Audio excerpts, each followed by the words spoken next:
Hi, I'm Rob Wilson, President of Employco USA. Welcome to this week's HR Chat. With me is Jason Isad, our Vice President of HR. Hi, everyone. Thanks for joining us this week. So, Jason, let's talk about PTO policies. And should we have minimum PTO policies? You've seen some companies go to unlimited. Right. What are your thoughts? Yeah, so since you mentioned minimum first, so minimum PTO policies are coming a little bit more trendy, especially coming out of COVID. People are getting burnt out.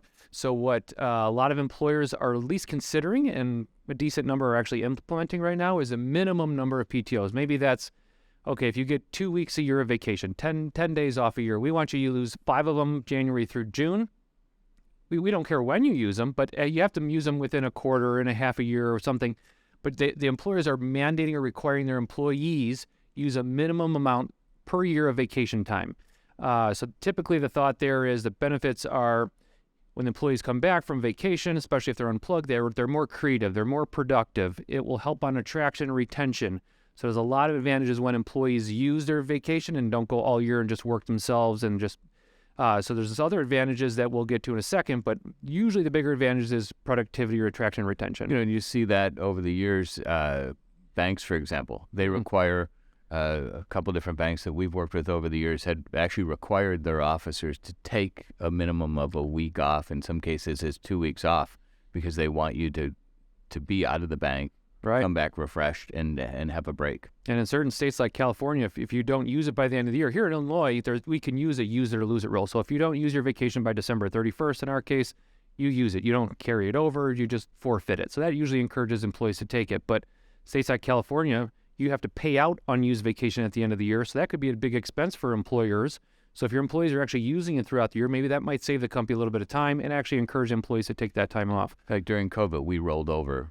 Typically, our positions, we don't roll over PTO or vacation time. But during COVID, everybody was working from home. No one was going, you're already working from home and you're really not going anywhere. So we rolled that over during that time. Right. But in most cases, most companies don't. But another little advantage to doing this minimum PTO policy, it might expose some areas, departments, or people that are the workaholics. I don't ever take any time off unless I'm in a really bad accident.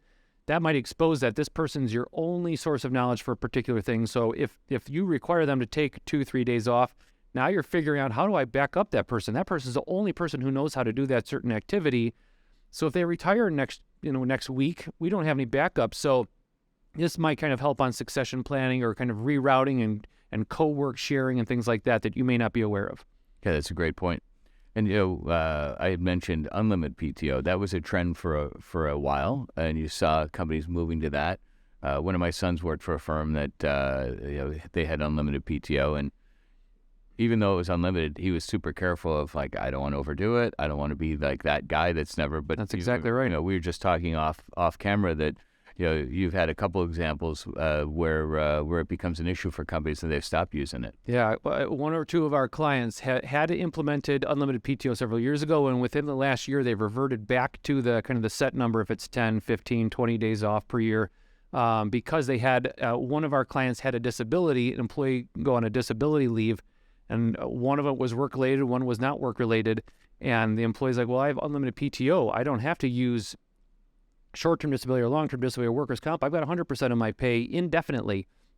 And the way to get around that might be to craft a policy where it's, okay, you really don't have unlimited. We're going to call it unlimited, but you have a certain amount if you're suffering a disability. But that gets a little tricky, a gray area. It becomes pretty dicey, though. Yeah, right. Because then you're talking about Americans with disabilities and what type of act is that.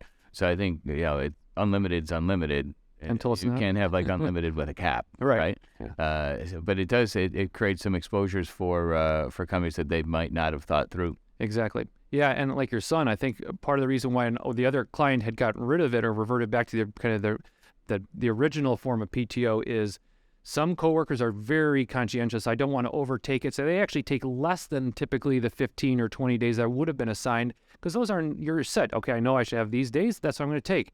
But they're so worried about coworker perception or manager perception that they actually take less compared to their kind of similarly situated employees at other companies. Right. Yeah, it's a interesting issue. Yeah. Yeah, so if you have any questions about it, we're here to help either on policy creation or best practices or strategy, hr@employco.com. Those emails go to us, and I can help you with any of those type of questions. Yeah, feel free to reach out to us anytime. Happy to help. Thanks for joining us this week.